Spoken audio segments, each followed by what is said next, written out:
છે. હું ધોરણ 4 કમાં ભણું છું. માનનીય પ્રિન્સિપાલ શ્રી, આદરણીય ગુરુજનો તથા મારા વાલા મિત્રોને મારા નમસ્કાર. આજે હું શ્રીમદ ભગવદ્ ગીતા એક જીવન ગ્રંથ વિશે મારા વિચારો રજૂ કરું છું, તો તમે બધા શાંતિથી સાંભળજો. આપણી ભારતીય સંસ્કૃતિમાં અનેક મહાન ગ્રંથો રચાયા છે, પરંતુ જે માનવ જીવનને માર્ગદર્શન આપતો જે ગ્રંથ છે તે છે શ્રીમદ ભગવદ્ ગીતા. શ્રીમદ ભગવદ્ ગીતા ઉદ્ભવ કુરુક્ષેત્રના પવિત્ર મેદાનમાં થયો, જ્યારે ધર્મ અને અધર્મ વચ્ચે મહાભારતનું યુદ્ધ થવાનું હતું. ત્યારે અર્જુન પોતાના સગા સંબંધીઓ સામે યુદ્ધ કરવા અચકાય છે અને ગૂંચવણમાં પડી જાય છે. તે સમયે સ્વયં ભગવાન શ્રી કૃષ્ણ આવે છે. તે તેને કર્તવ્ય, ધર્મ અને કર્મનો સાચો અર્થ સમજાવે છે. તે ઉપદેશ 700 શ્લોકોમાં શ્રીમદ ભગવદ્ ગીતા તરીકે ઓળખાયો.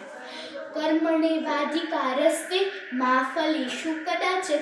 એટલે ગીતા કહે છે, કર્મ કરવું એ આપની ફરજ છે, પરિણામ માટે ચિંતા કરવી નહીં. કારણ કે આપણે કર્મ કરીશું તો ફળ તો મળવાનું જ છે ને.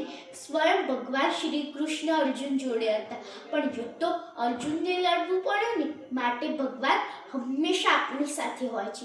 બસ સારા કર્મો કરતા રહેવું જોઈએ. ગીતા આપણને ડરની સામે ઊભા રહેવાનું શીખવે છે.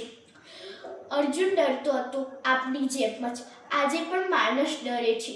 સાચું બોલવામાં, અન્ય સામે ઊભા થવામાં, ખોટું ન કરવાની કિંમત ચૂકવવામાં. પણ ગીતા કહે છે, ધર્મના માર્ગે ચાલનાર ક્યારેય એકલો નથી. ગીતા આપણને કહે છે, સુખ દુઃખ આવતી જતી ઋતુઓની જેવા છે. તું તેને સહન કર. સુખ પણ કાયમી નથી, એમ દુઃખ પણ કાયમી નથી. માટે તું દરેક પરિસ્થિતિમાં અડગ રહીને ધર્મનો માર્ગ કરી ન છો. આજે જ્યારે માણસ નાની મુશ્કેલીમાં તૂટી જાય છે, ત્યારે આપણને ગીતા કહે છે, તું આત્મા છે, શાશ્વત શરીર નહીં. તારામાં અસીમ શક્તિ છે. ગીતા તો આત્મા સાથેનો સંવાદ છે.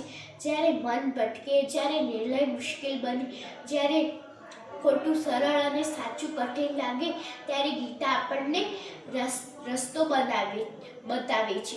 આજના યુગમાં ગીતા વધુ પ્રાસંગિક બની છે, કારણ કે આજે યુદ્ધ હથિયારોનું નહીં પણ વિચારોનું છે. સાચું અને ખોટું, લાલચ અને નૈતિકતા, સ્વાર્થ અને સમાજ, આ બધાની વચ્ચે ગીતા આપણને સંતુલન શીખવે છે.